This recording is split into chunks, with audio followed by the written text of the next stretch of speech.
قرآن میں اللہ نے فرمایا ان ربک لبالمرصاد. کیا فرماتے ہیں اللہ تعالیٰ؟ تیرا رب تیرے گھات میں لگا ہوا ہے. تیرا رب تیرے گھات میں لگا ہوا ہے.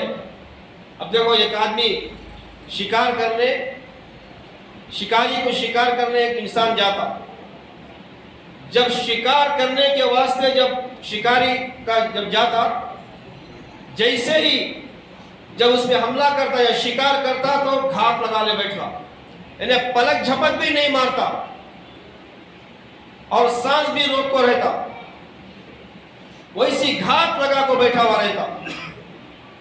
تو میرے بھائی اللہ رب العالمین نے فرمایا ان ربک لبالمرصاد، تیرا رب بھی گھات میں لگا ہوا. یعنی اللہ رب العالمین تجھے دیکھ رہا.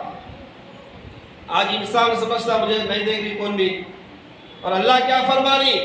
میں گھات میں لگایا ہوا ہوں، میں دیکھ رہا ہوں تجھے. پھر میرے بھائی آگے جو ہے علماء فرماتے ہیں کہ انسان یہ سمجھتا ہے کہ میں یہ جو گناہ کر رہا ہوں کسی کو معلوم نہیں، میں جو گناہ جو کر رہا ہوں کسی کو معلوم نہیں. بند کمرے میں گئے، فون کرے، لڑی لگا ڈالے. نہیں، انسان کیا سمجھ رہا ہے؟ انسان یہی سمجھتا ہے، انسان یہی سمجھتا ہے کہ کسی کو بھی معلوم نہیں، میں جو کر رہا ہوں کسی کو پتہ نہیں لگے گا. مگر اللہ رب العالمین نے فرمایا یعلم خائنۃ الاعین وما تخفی الصدور. اللہ فرماتے ہیں وہ ایسا ہے کہ آنکھوں کی چوری کو جانتا ہے اور ان چیزوں کو بھی جانتا ہے جو تمہارے سینوں میں پوشیدہ ہے.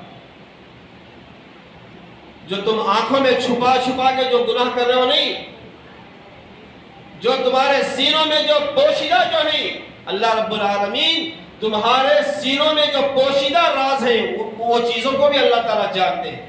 میرے بھائی اب اللہ سے ہم بچ سکتے ہیں کیا؟ نہیں بچ سکتے. پھر علماء فرماتے ہیں کہ تیسری وجہ یہ ہے کہ آدمی یہ سمجھتا ہے کہ میرے پاس کوئی بھی نہیں.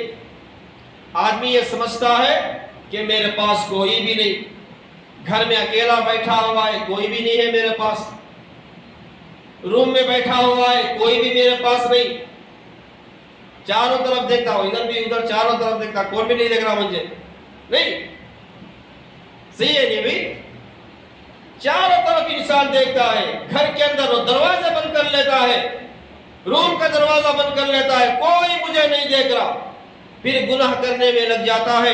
اللہ رب العالمین نے فرمایا وَهُوَ مَعَكُمْ أَيْنَمَا كُنْتُمْ. قرآن کے الفاظ ہے وَهُوَ مَعَكُمْ أَيْنَمَا كُنْتُمْ. اللہ رب العالمین نے فرمایا وہ تمہارے ساتھ رہتا ہے خواہ تم لوگ جہاں کہیں پر بھی رہو. علماء کیا فرماتے ہیں اس کے بارے میں؟ اگر کہیں ایک انسان ہے تو دوسرا وہاں پہ اللہ رہتا، اگر دو انسان ہیں تو وہاں پہ تیسرا اللہ رہتا، اگر وہاں پہ چار ہیں تو وہاں پہ چار ہیں تو پانچواں اللہ رہتا. آج ہم لوگ سمجھ نہیں کہ میں اکیلا ہوں، کوئی بھی نہیں، کوئی دیکھنے والا نہیں مجھے. تو میرے بھائی پھر علماء اکرام فرماتے ہیں انسان کہتا ہے کہ میرا کوئی کیا بگاڑ سکتا ہے. نہیں بولتا کہ نہیں انسان بولتا نہیں کہ بھئی میرا کوئی کیا بگاڑ سکتا ہے. جب انسان کے پاس مال آتا ہے یا جوانی آتی ہے یا طاقت آتی ہے تو انسان یہ کہتا ہے، چوتھی وجہ یہ انسان کہتا ہے کہ میرا کیا کوئی کیا بگاڑ سکتا، میرا کون کیا بگاڑ لیتا. نہیں بولتا کہ نہیں میرا کوئی کیا بگاڑ سکتا ہے. میرے بھائی اللہ رب العالمین نے کیا فرمایا فَإِنِّي أُعَذِّبُهُ عَذَابَ اللَّهِ وَأُعَذِّبُهُ أَحَدًا مِنَ الْعَالَمِينَ. یہ آیت کس پر اتری؟ یہ آیت کس پر اتری بھائی؟ فرعون کے قوم پر یہ آیت اتری تھی، اللہ تعالیٰ نے اتارا تھا. وہ لوگ کہتے تھے ہمارا کون بھی کیا بھی نہیں بگاڑتا ہوں. تو اللہ رب العالمین نے فرمایا فَإِنِّي أُعَذِّبُهُ عَذَابَ اللَّهِ وَأُعَذِّبُهُ أَحَدًا مِنَ الْعَالَمِينَ. اللہ نے فرمایا میں انہیں ایسا عذاب دوں گا کہ جہانوں میں کوئی بھی ویسا عذاب اسے نہیں دے سکتا، میں ویسا عذاب اسے دوں. میرے بھائی اللہ رب العالمین نے ہمیں گنی چنی مختصر سی زندگی دی، مختصر زندگی لے کر آئے ہیں ہم لوگ۔ اس مختصر سی زندگی میں ہم اللہ کی نافرمانی کرنے سے بچیں اور گناہ کرنے سے بچیں۔ حضرت ابراہیم بن ادہم رحمت اللہ علیہ کے پاس ایک نوجوان آیا، آ کر کہنے لگا حضرت میں گناہ بھی کرتا ہوں، میں گناہ بھی کرتا ہوں، پھر مجھے قبر کے عذاب کا ڈر بھی لگا رہتا ہے، جہنم کے عذاب کا ڈر بھی لگا رہتا ہے، آپ کوئی مشورہ دیں۔ کس کے پاس آیا نوجوان؟ حضرت ابراہیم بن ادہم رحمت اللہ علیہ کے پاس۔ میں گناہ بھی کرتا ہوں مگر قبر کے عذاب سے بھی ڈر لگتا ہے اور جہنم کے عذاب سے بھی ڈر لگتا ہے، میں اس سے بچ جاؤں، مجھے کوئی اچھا مشورہ دیں۔ پھر وہ نوجوان کہنے لگا حضرت آپ ایسا مشورہ دیں، آپ ایسا مشورہ دیں کہ میں گناہ کرتا بھی رہوں اور مجھے عذاب بھی نہ ہو۔ اس کے الفاظ نوجوان کے کیا کہا نوجوان؟ وہ بہت چالاک تھا، انہیں میں گناہ کرتا بھی رہوں، گناہ سے میں بچتا نہیں، گناہ بھی کرتا رہوں اور مجھے عذاب بھی نہ ہو، آپ ایسا مشورہ دیں۔ اللہ کے لاڈلے، اللہ کے دوست کیا فرماتے ہیں بڑے میرے بھائی، جو اللہ والے جو ہوتے ہیں وہ عجیب مثال دیتے ہیں۔ تو حضرت نے کہا ٹھیک ہے، آپ ہنستے ہوئے کہنے لگے ٹھیک ہے میں تجھے اچھا مشورہ دوں۔ ابھی نوجوان سنا تو خوش ہو گیا، سامنے آ کے بیٹھ گیا ادب سے، اس لیے اس نے کیا ترتیب رکھی؟ میں گناہ بھی کرتا رہوں گا اور میں عذاب سے بھی بچ جاؤں گا۔ تو حضرت کہنے لگے اچھا ایسا کرو، پہلا مشورہ آپ نے دیا، تم ایسا کرو جہاں کہیں پر بھی تم گناہ کرو، جہاں کہیں پر بھی تم گناہ کرو اللہ کے سامنے، یعنی جو ہے اللہ مجھے نہیں دیکھ رہا ویسا سمجھ کے گناہ کرو۔ اب وہ نوجوان کہنے لگا حضرت چاروں طرف تو اللہ موجود ہے، چاروں طرف اللہ موجود ہے، اب میں اللہ سے بچ کے کیسے میں گناہ کر سکتا ہوں؟ پہلی وجہ۔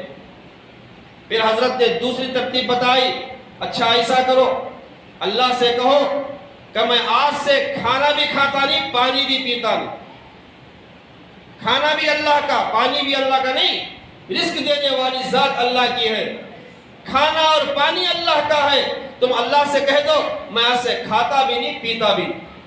تو اب وہ نوجوان کہنے لگا حضرت میں کھانا بھی نہیں کھایا، پانی بھی نہیں پیا، تو پھر میں مر جاتا نہ بولا۔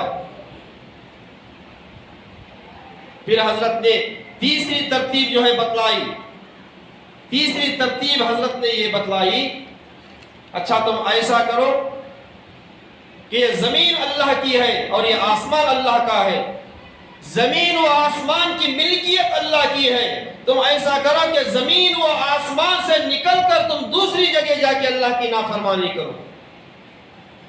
وہ نوجوان کہنے لگا حضرت ایسا کیسا ہوتا،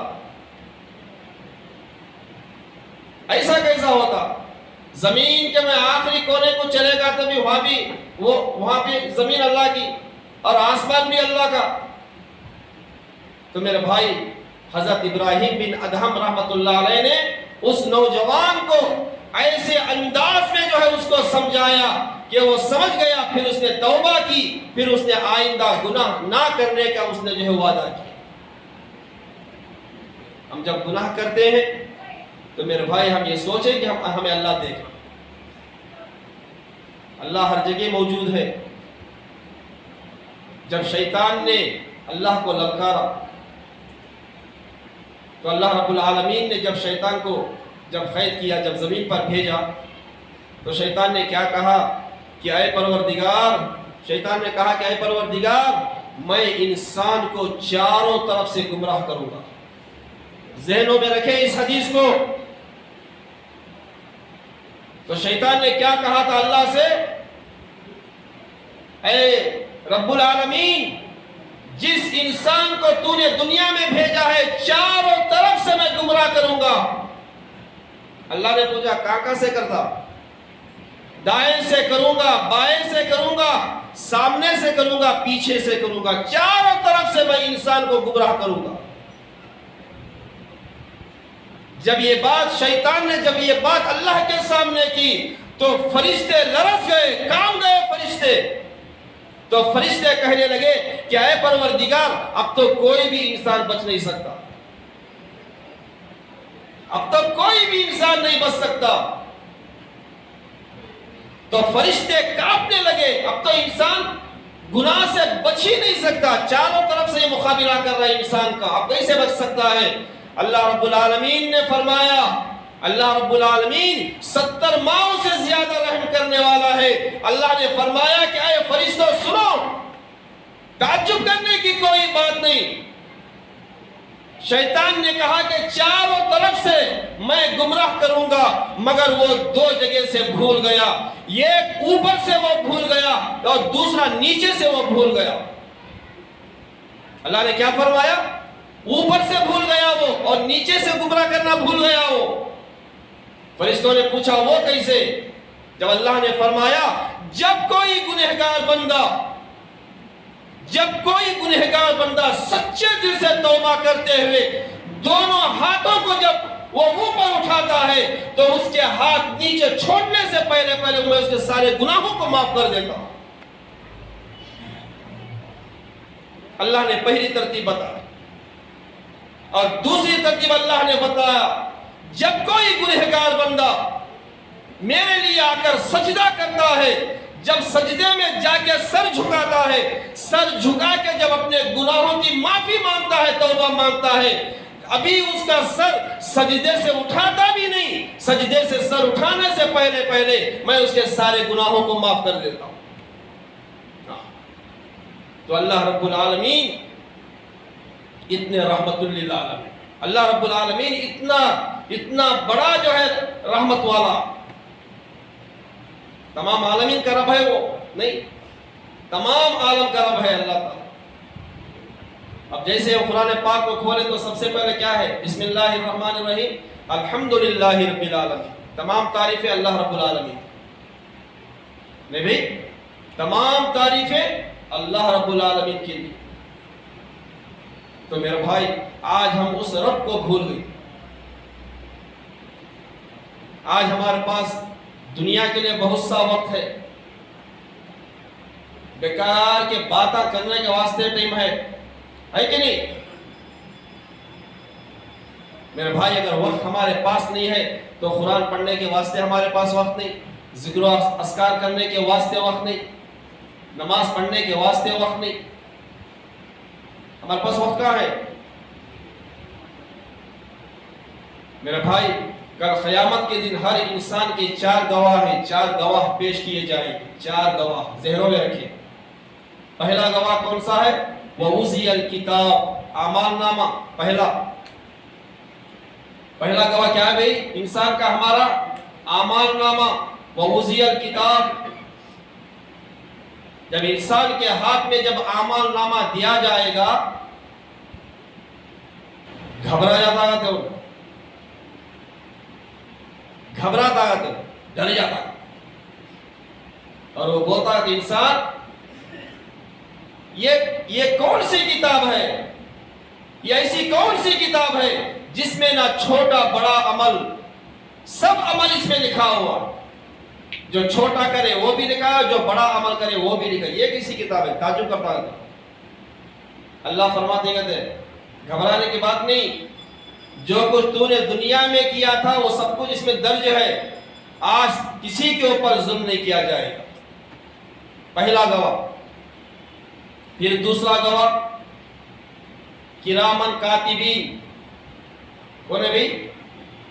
کرامن کاتبین، بڑے بولتے نہیں، یہ ایک کھندے کی طرف، یہ ایک کھندے کی طرف، 2 کھندوں میں فرشتے ہیں، کوئی نیکیاں نکلا، کوئی برائیاں نکلا۔ جب تک انسان ماں کے پیٹ سے نکل کو انکھیاں کھولا نہیں، جب سے لے کو آخری میں انکھیاں موچتا دیکھو، جب تک فرشتے نکلے کو جلدی کرتے، ہم لوگ سمجھ رہے گا کون بھی نہیں بولوں میرے بھائی۔ پھر تیسرا گواہ کون ہے؟ اللہ نے فرمایا تیسرا گواہ، اليوم نختم على افواہہم وَتُكَلِّمُنَا أَيْدِيهِمْ وَتَشْهَدُ أَرْجُلُهُمْ بِمَا كَانُوا يَكْسِبُونَ۔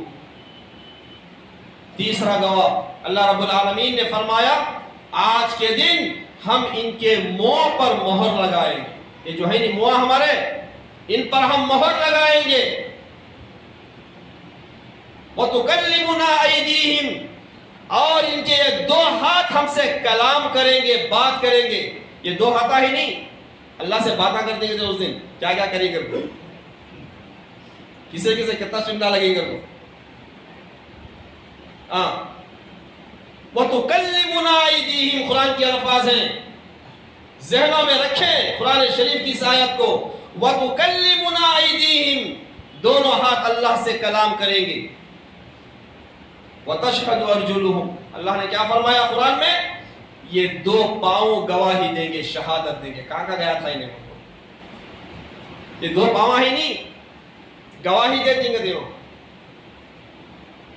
زبان کو پہلے کفل ڈالا دیا اللہ تعالیٰ، ہاتھ بات کر رہی، انہوں گواہی دے رہی، جیسے ہاتھ بات کرتے رہتی انہوں بولتے رہتے ہیں صحیح چیز بولنے سے انہوں۔ پھر اللہ نے کیا فرمایا؟